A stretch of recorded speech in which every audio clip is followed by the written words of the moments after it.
My girlfriend's brothers said I'd never provide for her. So, I showed them the patents that fund their father's retirement.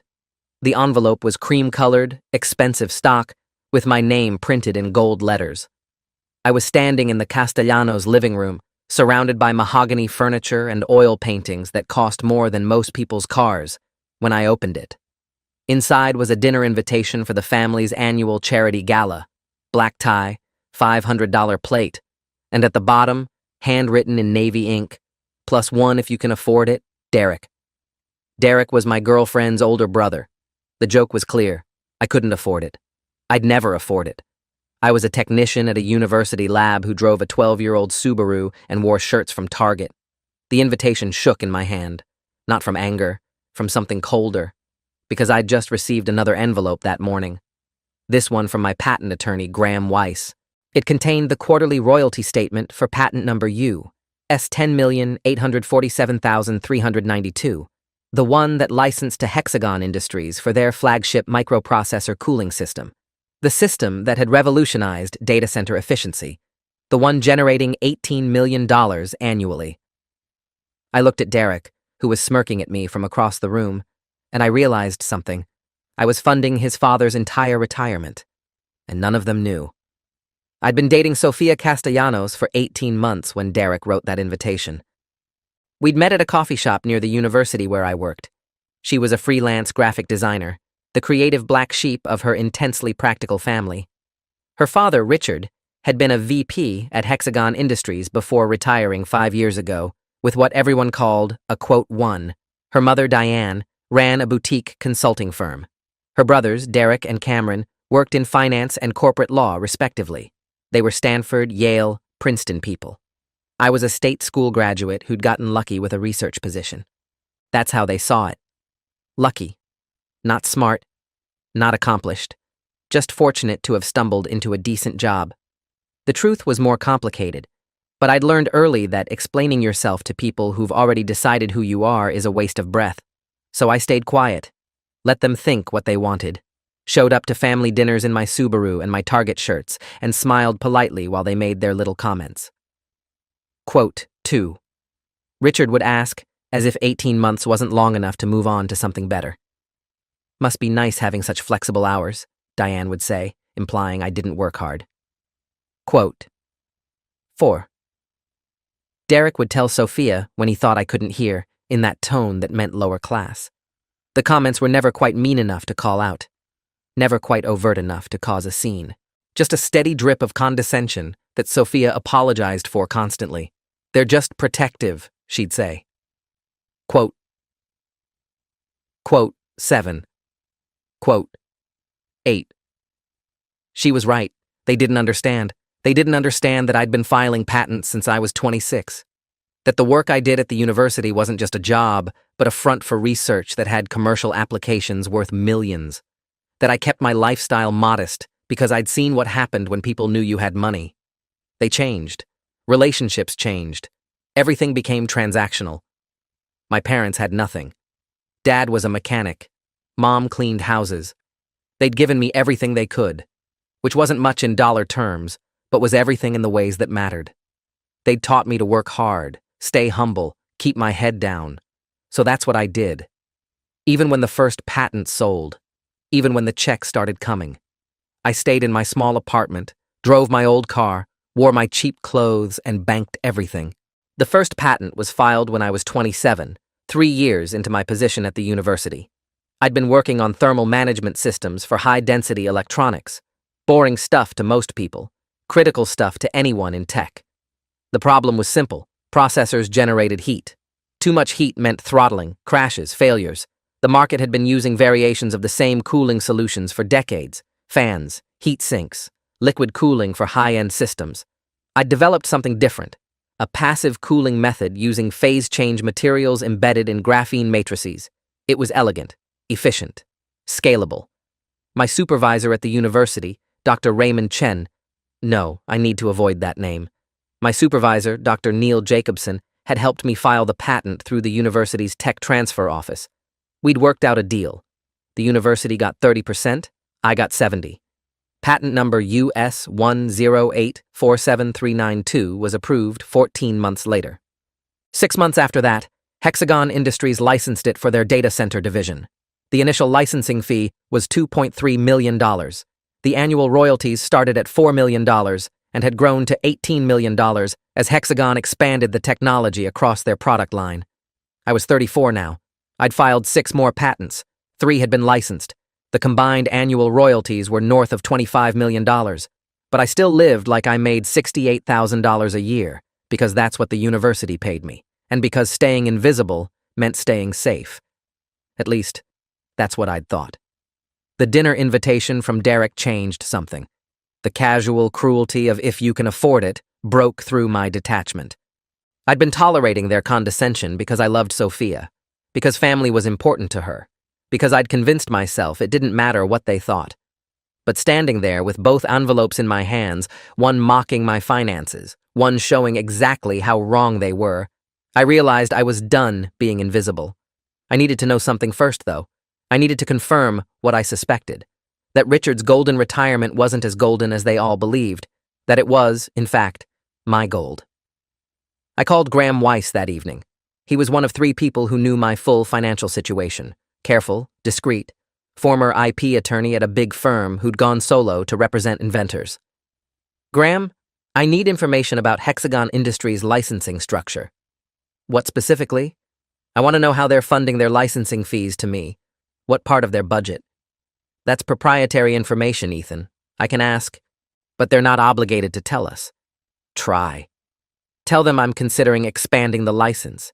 Need to understand their financial commitment." He said he'd reach out. 3 days later, Graham called back. My stomach dropped. Graham was good at his job. He got me the list. It took a week, and probably cost me in favors I'd have to repay later, but he got it. There were 37 names on the list of Hexagon executives whose retirement packages fed into the Technology Innovation Fund. Number 14 was Richard Castellanos, VP of Operations, retired June 2020. Annual retirement income, $340,000, which sounded impressive until you realized that comparable VPs at similar companies were getting $420,000. Richard was taking $80,000 less per year than he should have been. Over 5 years, that was $400,000 in reduced income. And where was that money going? Some of it to me. Directly. My patent alone was taking roughly $15,000 of Richard's annual retirement income. Not enough that he'd notice in his lifestyle, but enough that it was real. The math was elegant in its irony. Richard's family thought I was beneath them financially, but I was literally being paid with money that should have been his. I sat with that information for days. Couldn't tell Sophia, couldn't tell anyone, just carried it around like a stone in my chest. And every time Derek made a comment about my Subaru or Cameron asked when I was going to, quote 27, in my career, that stone got heavier. I spent hours going through the other names on that list. Each one had a story. Thomas Whitaker, former CTO, losing $95,000 annually. Jennifer Liu, VP of Marketing, down $73,000.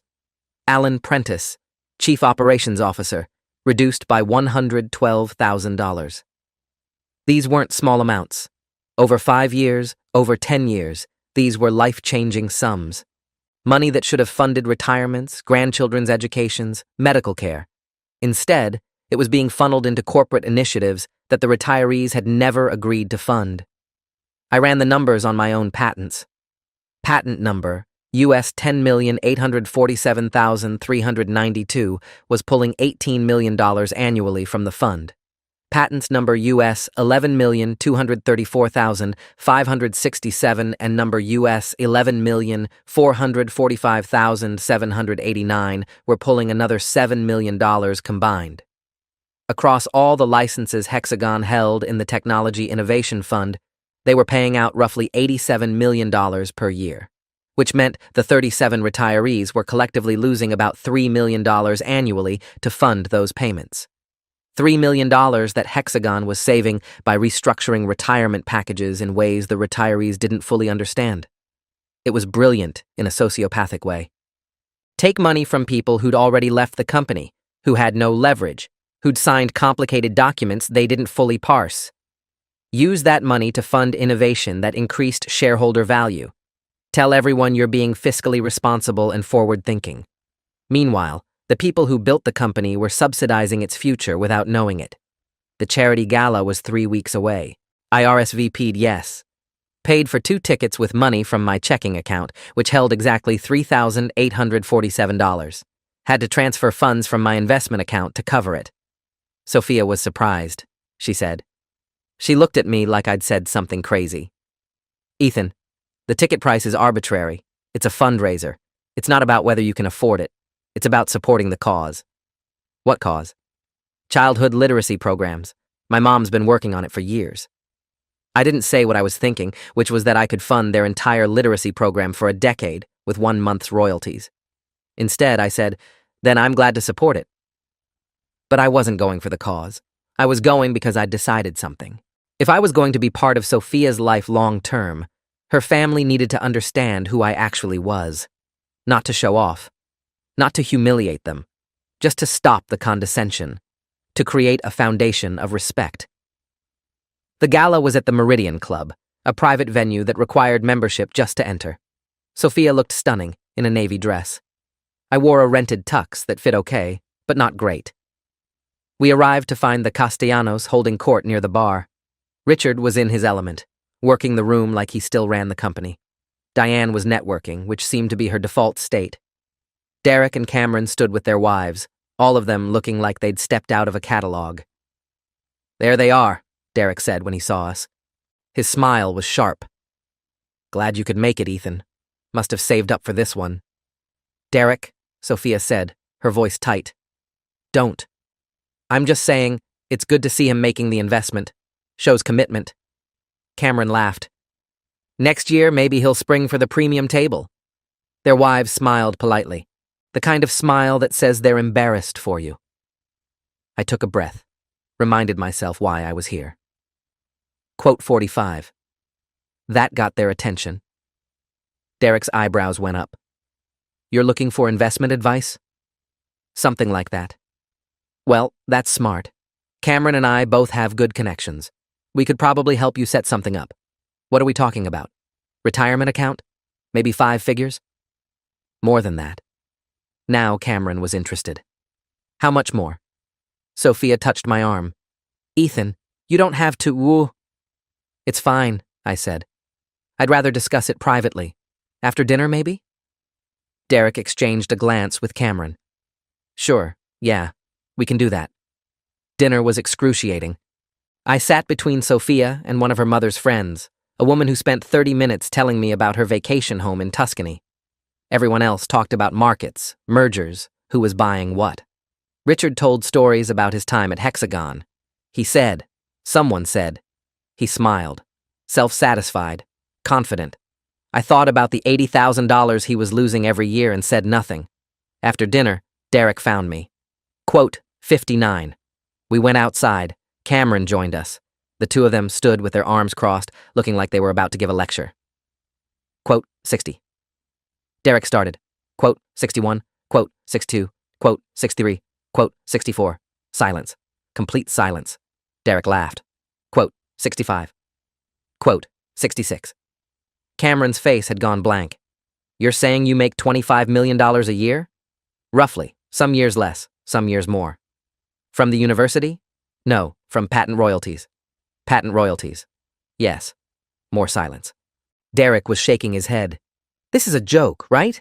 You're messing with us. I'm not. Ethan, Cameron said slowly. Do you understand what you're saying? You're claiming you make $25 million from patents? I have 7 patents. 3 are currently licensed. The primary one is licensed to Hexagon Industries. That one alone generates $18 million annually. Derek pulled out his phone. Prove it. I'd expected this. I pulled up my email, showed them the most recent royalty statement from Graham Weiss, showed them the deposit records from my investment account, showed them the patent numbers and the USPTO registration. They stared at the screen. Derek's face went red. Cameron looked like he was doing math in his head. This is real. Cameron said finally. This is actually real. Yes. You've been sitting on $25 million a year while driving a Subaru and shopping at Target? Yes. Why? It was the question I'd been waiting for. Quote, 85.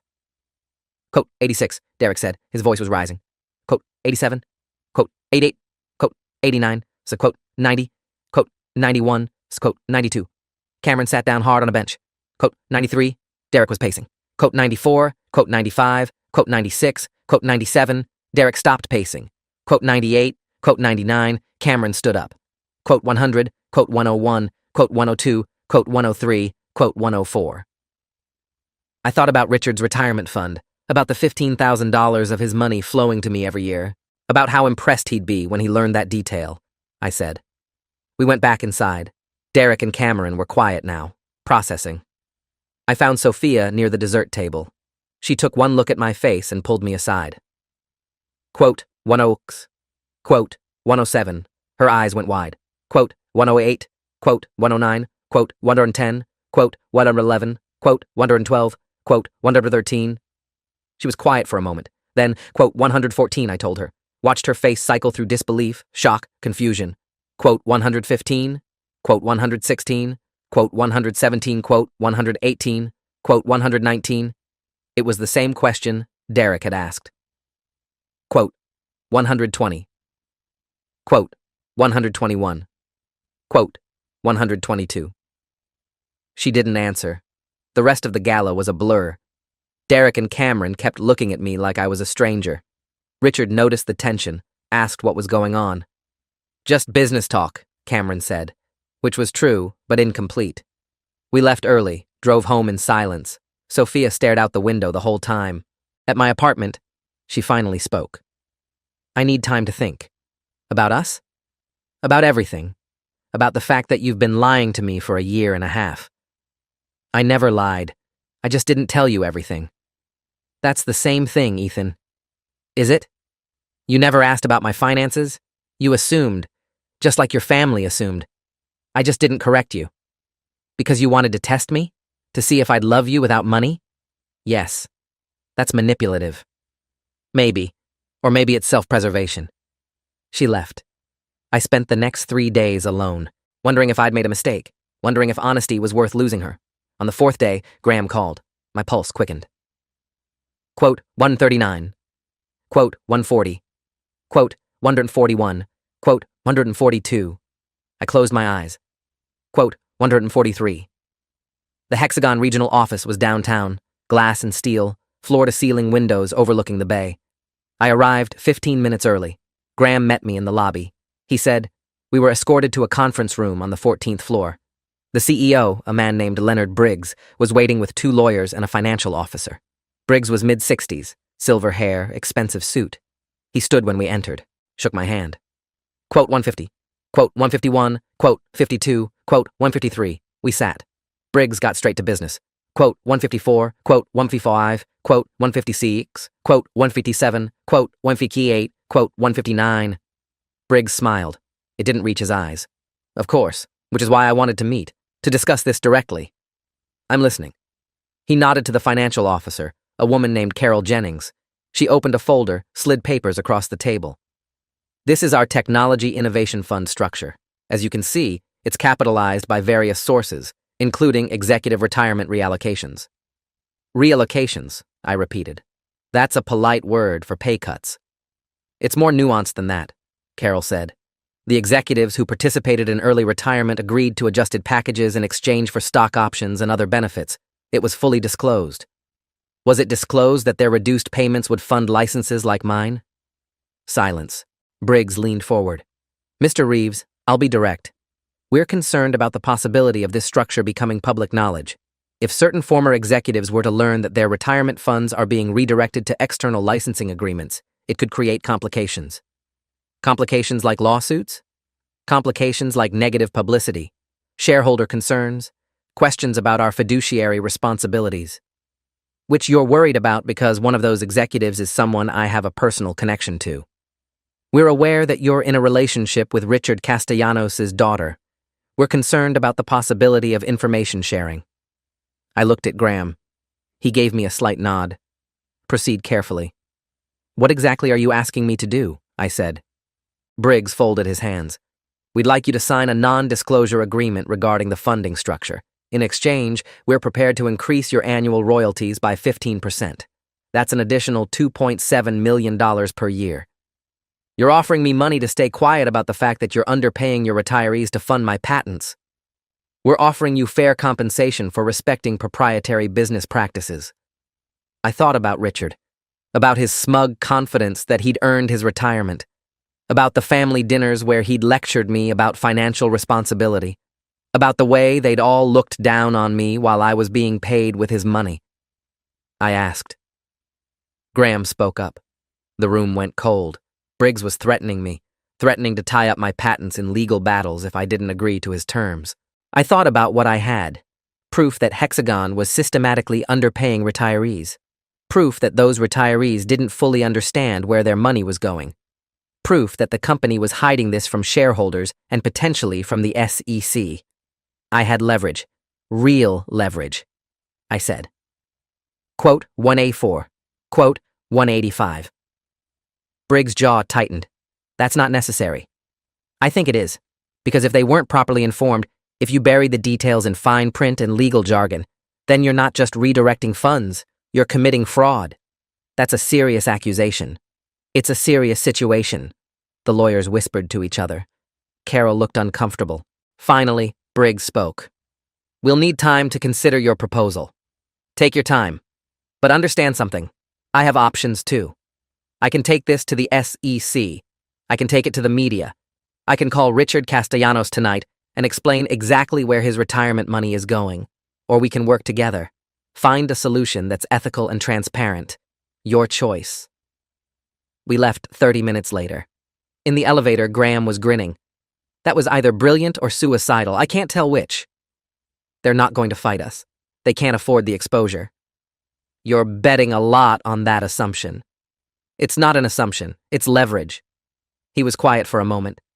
Then, Ethan, if you do this, if you force transparency on the fund structure, Richard is going to find out. He's going to know that you've been benefiting from his retirement cuts. I know. And Sophia is going to find out that you knew, that you've known for weeks. I know that too. This could destroy your relationship. If it does, then it wasn't built on the right foundation. That night, Sophia called. First time since the gala. We need to talk. Okay. My brothers told my parents about your money, about the patents. I figured they would. My dad wants to meet you. He has questions. I'm sure he does. Ethan, he's been calling contacts at tech companies all week, trying to verify your story, trying to understand how someone at a university job could have that kind of wealth. And what did he find out? That you're not lying. That you really do have patents licensed to major companies. That you really are worth what you told my brothers. She paused. He also found out one of those companies is Hexagon. My stomach dropped. What exactly did he find out? Just that Hexagon licenses one of your patents. He was excited about it. Thought it was some kind of cosmic connection. His old company using technology you developed. Did he say anything else? No. Why? Is there something else? I thought about Leonard Briggs, about the NDA they wanted me to sign, about the decision I was about to make. There might be. I need to tell you something. I told her everything. About the Technology Innovation Fund, about the retirement reallocations, about the fact that her father was being underpaid by $80,000 annually, and some of that money was flowing to me. She listened without interrupting. When I finished, she was quiet for a long time. You're saying my father is paying you? Indirectly, through the fund structure. And you've known this for weeks? Yes. Why didn't you tell me? Because I needed to understand it first. Because I needed to figure out what to do about it. What are you going to do? I'm going to make sure he knows, that all the retirees know, that Hexagon is forced to be transparent about where their retirement money is really going. That'll destroy his relationship with the company. He still has stock, still has connections. If he sues them, he'll probably win. They buried the details. hid the fund structure in legal complexity. That's fraud, Sophia. But you'll lose your royalties.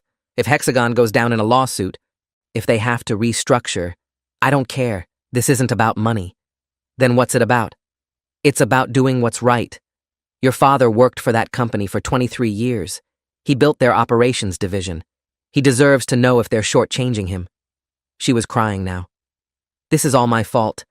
If I hadn't brought you to that gala, if my brothers hadn't pushed you out, this isn't your fault. This is Hexagon's fault, and mine for not being honest from the start. Are you going to tell my father? Yes. When? Tomorrow. I called Richard the next morning, asked to meet for coffee. He suggested his club. Of course he did. I showed up in jeans and a button-down. He was in slacks and a polo looking like a golf catalog. Ethan, good to see you. He shook my hand, firm grip, assessing.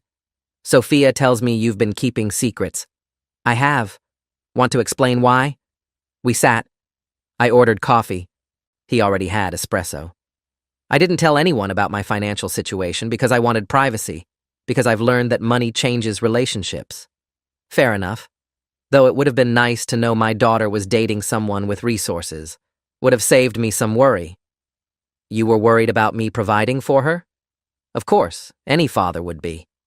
Even though I was never not providing for her. You were working at a university, making what, 70,000? That's not much in this city. It's more than my parents ever made. They did fine. He had the grace to look uncomfortable. I didn't mean to insult.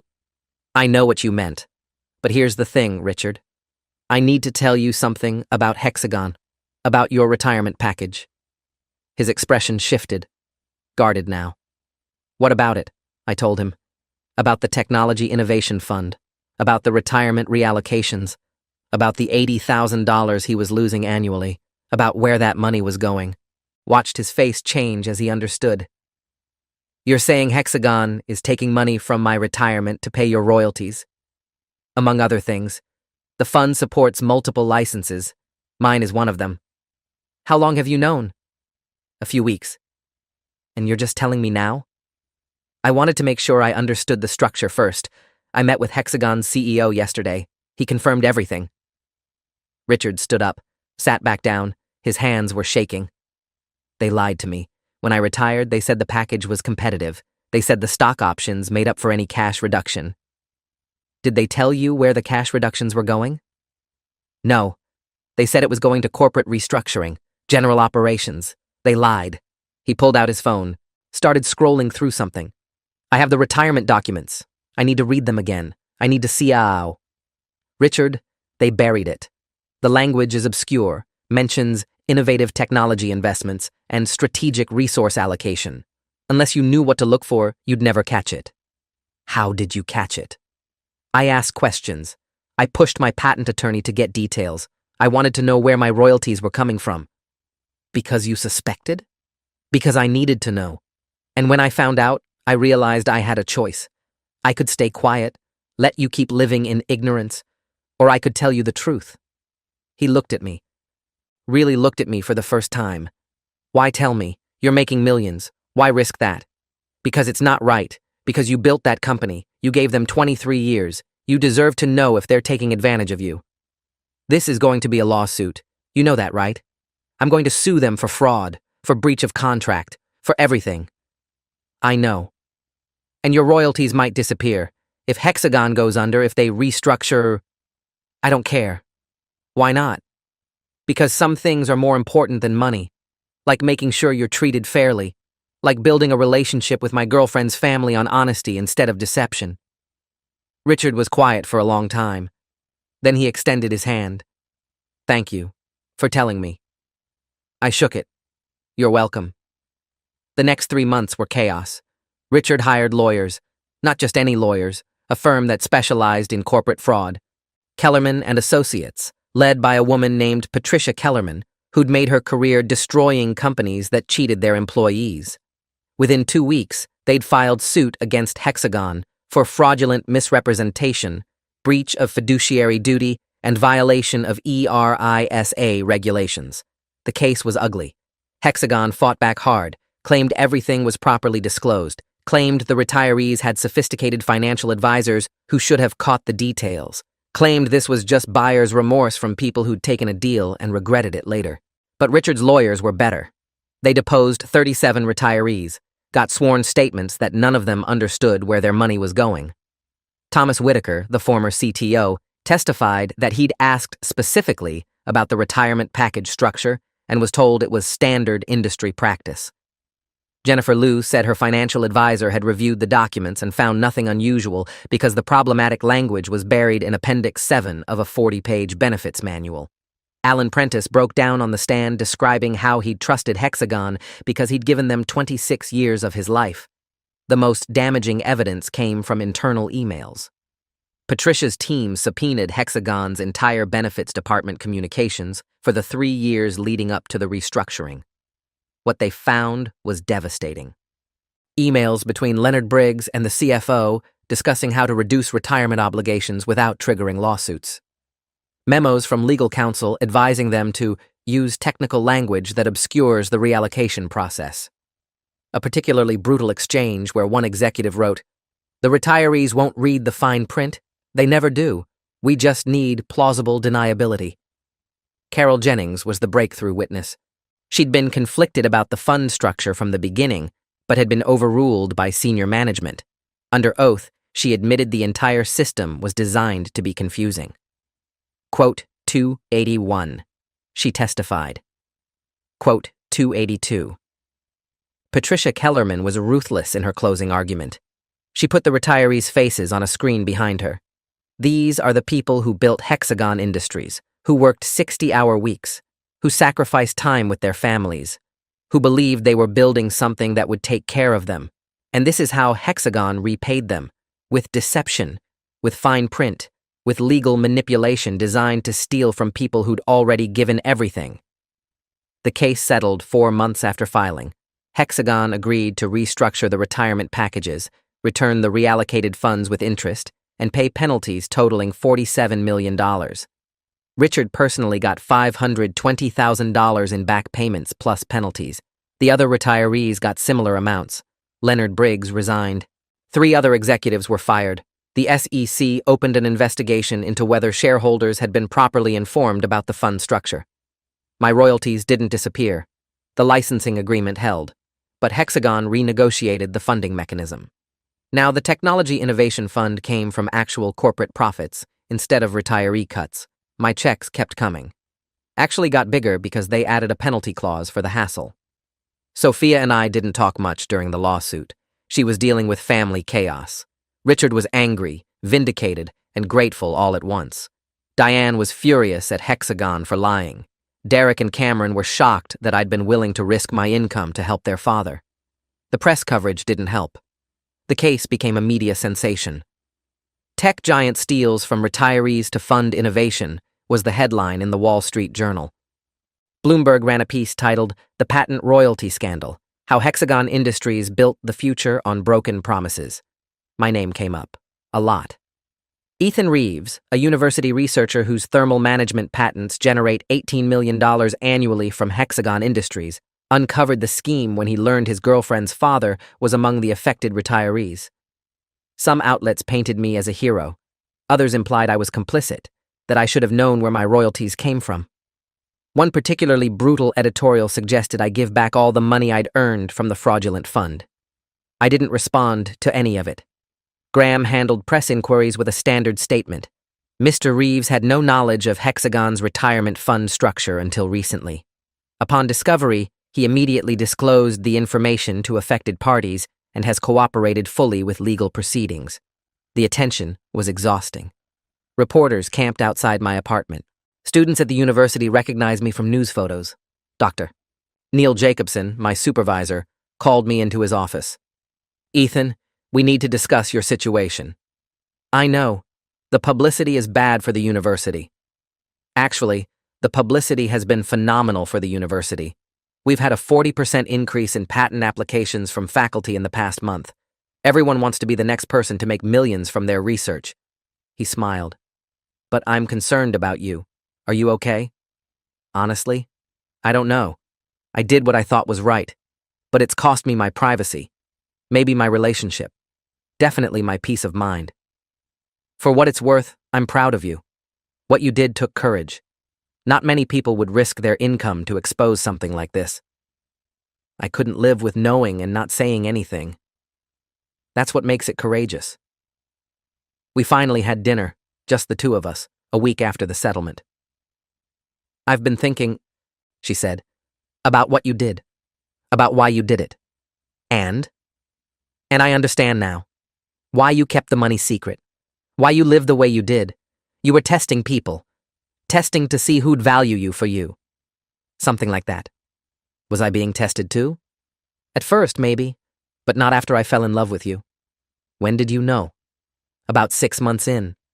When you invited me to your studio and showed me your designs, the ones you were too afraid to show your family. You trusted me with something that mattered. That's when I knew.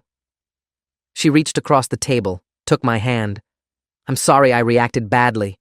When you told me about the money, I felt betrayed. But you were right. If you'd told me from the start, everything would have been different.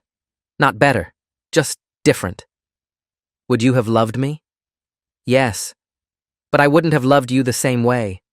I would have always wondered if the money mattered. If I was with you partly because of what you could provide. And now? Now, I know I love you despite the money.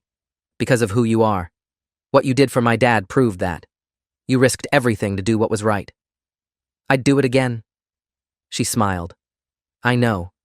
That's why I'm saying yes. I hadn't asked a question, but I understood what she meant. We got married 8 months later. Small ceremony. Just family and close friends. Richard walked Sophia down the aisle, shook my hand before giving her away. Quote, 312, he said. Quote, 313. Derek was my best man. Strange how things work out. Cameron gave a speech about underestimating people, about assumptions, about how sometimes the quietest person in the room is the one you should listen to most. 3 years later, we have a daughter named Emma. Wait, I need to avoid that name. We have a daughter named Claire.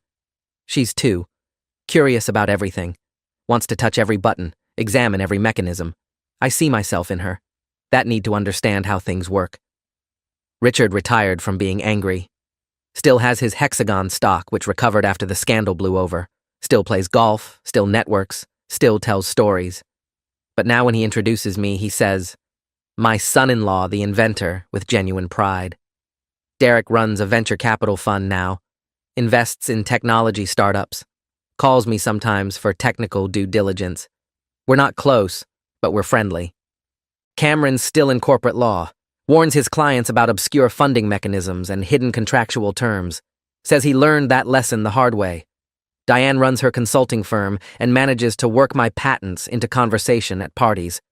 Quote, 315, she says, like she always knew I was brilliant. Sophia designs full-time now, has her own studio, landed contracts with 3 major retailers. Her family finally takes it seriously, though I suspect my validation helped with that. I still work at the university, still drive the Subaru, though it's newer now, still shop at Target, still live modestly, because that's who I am. The money doesn't change that. But sometimes, when I'm at a family dinner and Derek makes a joke, or Cameron asks my opinion on something technical, or Richard tells another story about the lawsuit he won, I think about that envelope, the cream-colored one with gold letters. I could afford it then. Can afford it now. Can afford things they still can't imagine. But that's not what mattered. What mattered was making them see me. Making them understand that value isn't about appearances. That the person in the Target shirt might be the one funding your retirement. That assumptions cost more than money. The lawsuit changed everything. Hexagon paid out $47 million, restructured their entire benefit system, created actual oversight for retirement packages. Other companies followed suit, changed their own policies to avoid similar scandals. The SEC implemented new disclosure requirements. Industry publications ran features about the Hexagon effect and how corporate benefits would never be the same. Richard became something of a hero in corporate circles. The executive who stood up to big tech, who demanded transparency, who won. And me? I'm still just Ethan, the guy who invented some cooling systems, who filed some patents, who works at a university and lives quietly. But I also get emails now from other inventors, other researchers, people who've discovered irregularities in how their royalties are funded, people who want advice on what to do when they find out their success is built on someone else's exploitation. I answer everyone, sometimes with just a phone number for Patricia Kellerman, sometimes with longer advice about moral courage and doing what's right even when it's costly. Graham jokes that I've become an activist. Maybe I have. Maybe that's what happens when you realize staying quiet enables harm, when you understand that silence is a choice, and sometimes it's the wrong one. And me? I'm still just Ethan, the guy who invented some cooling systems, who filed some patents, who works at a university and lives quietly. Except now, when Richard introduces me at parties, he doesn't mention my job. He mentions my courage, says I gave up millions to tell him the truth. He's wrong about that, though. I didn't give up anything. I gained something more valuable, respect, the real kind, not based on money or fear or leverage, based on character, based on choosing what's right over what's easy. They thought I couldn't provide for Sophia, thought I'd never be good enough, never measure up. Turned out I was providing for their whole family, just not in the way they expected. That's the thing about assumptions. They blind you to the truth standing right in front of you. The help, the tech bro, the lucky one. Sometimes he's the one making everything possible. Sometimes he's the one who changes everything by simply telling the truth. If you enjoyed this, you'll definitely want to see the next ones too. So subscribe now and let me know your take in the comments.